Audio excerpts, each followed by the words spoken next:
Welcome to The Divine Light of the Most Holy One. Selections from the Kabbalistic Zohar, Part 1 of 2 on Words of Wisdom. Kabbalah is the ancient mystical school of thought of Judaism, literally meaning the received. Kabbalah is also an esoteric method believed to have been revealed to elect saints and preserved by a certain few since the time of the Garden of Eden. Kabbalah aims to explain the relationship between God, the unchanging and eternal Ein Sof, the infinite, and God's creation, the mortal and finite universe. Kabbalists developed their own sacred texts, especially during the Middle Ages. These texts, however, still remained within the Jewish tradition, as they often worked with scriptures from the Hebrew Bible to demonstrate the extraordinary teachings of the Kabbalah.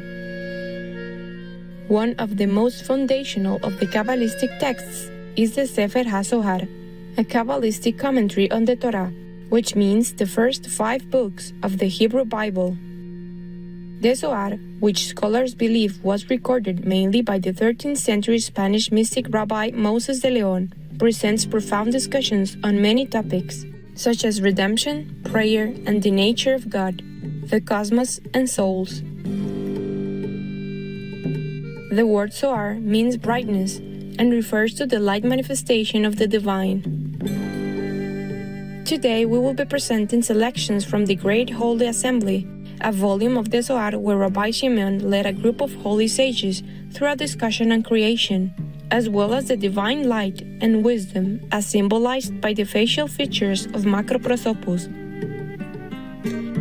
Macroprosopos is an aspect of divine emanation in the Kabbalah, representing divine will and the source of divine compassion. The Zohar introduces the concept of divine configurations, and in the Book of Concealed Mystery, another volume of the Zohar, the various facial features of Macroprosopos are explained, along with the representation of the divine qualities. Thus, in our readings today, there will be physical descriptions of various facial features of Macroprosopos, along with discussions by Rabbi Shimon and other holy sages regarding the divine quality that each part represents, as well as supporting evidence from the Hebrew Bible. Chapter 2 of the Condition of the World of Vacancy. Rabbi Shimon manifested their canon, and commencing said, Genesis 36:31, and those are the kings which reigned in the land of Edom before that a king could rule over the children of Israel. Blessed are ye, O just men, because unto you is manifested the arcanum of the arcana. For it is the testimony of the truth of truths. For truly this work is not such a one as may be easily written down, so that by it may appear how many kings there were before the children of Israel came, and before there was a king over the children of Israel. How therefore does this matter agree? And for this reason my companions have moved the question. Therefore the arcanum of arcana is what men can neither know nor comprehend, nor can they apply the rules of science to it. It is said that before the Ancient of Ancient Ones, the Concealed One of the Concealed Ones, instituted the formations of the king, and the diadems of the diadems, beginning and end, existed not. Therefore he carved out, that is, hollowed out a space by which he might flow in, and instituted proportions in himself, in as many ways as the inner heavenly lights of his understanding could be received, whence arose the paths of the worlds, and spread out before him a certain veil, that is, produced a certain nature, by which his inner heavenly light could be modified, which was the first Adam, and therein carved out and distributed the kings and their forms by a certain proportion, that is, all creatures under a condition of proper activity, by which he himself might be known and loved.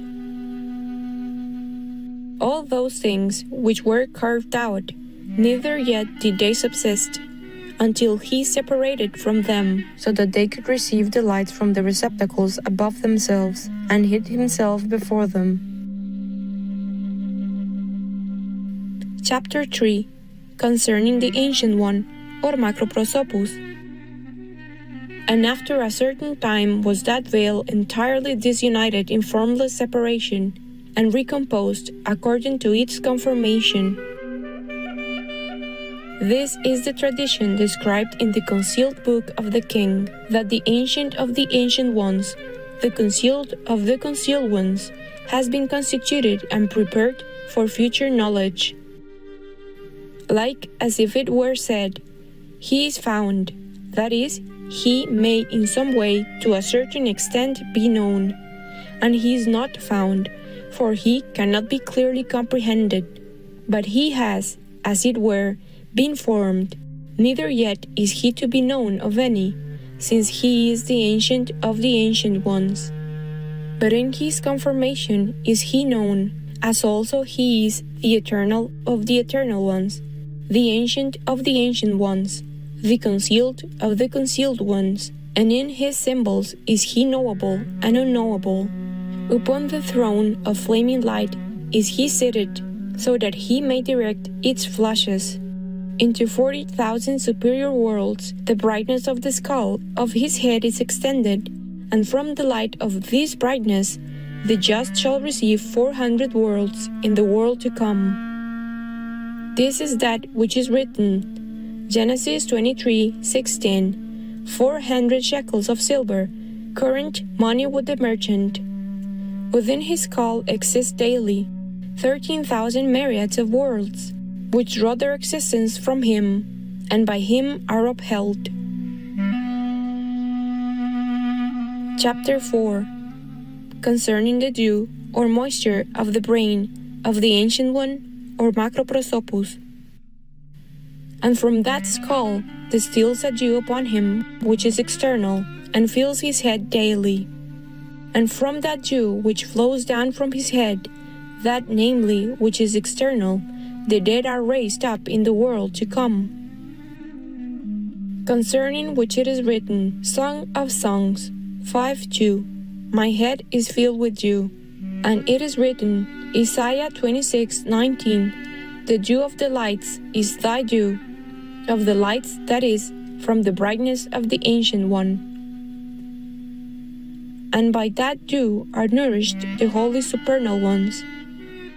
And this is that manna which is prepared for the just in the world to come. Chapter 5. Further concerning the skull of Macroprosopus. The whiteness of his skull shines in 13 carved out sides, in 4 sides from one portion, in 4 sides from the part of his countenance, and in 4 sides from another part of the periphery, and in one above the skull, as if this last might be called the supernal side.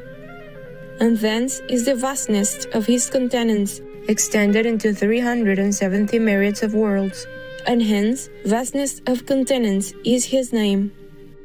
And he himself, and the most ancient of the most ancient ones, is called the vast countenance, or Macroprosopus.